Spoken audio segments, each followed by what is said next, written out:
आई गेलो जान सावन के महीना मांगे चल देवा घर चढ़ैबै बाबा पजालावा गे चल देवा घर चढ़ैबै बाबा पजालावा गे हर साल जानू करे पतो पढ़े जावा गे हर साल जानू करे पतो पढ़े जावा गे चल देवा घर चढ़ैबै बाबा पजालावा गे चल देवा घर चढ़ैबै बाबा पजालावा गे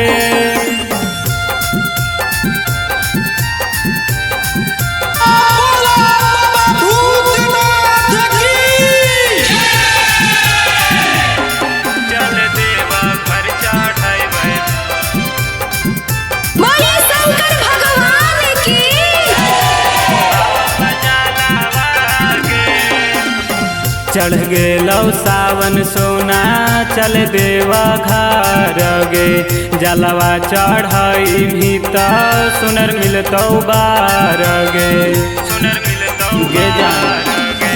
चढ़ गेलो सावन सोना चल देवा घर गे जलवा चढ़ाई भी तो सुनर मिलतो बार पूरा करथुन जानू तोरो सपना मांगे पूरा करथुन जानू तोरो सपना मांगे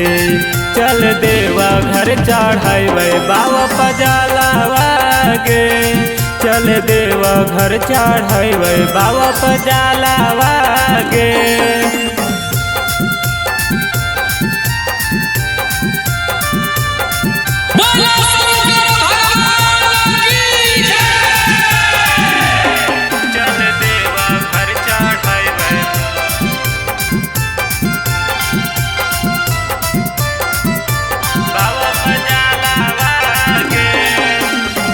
देथुन पुराई जानू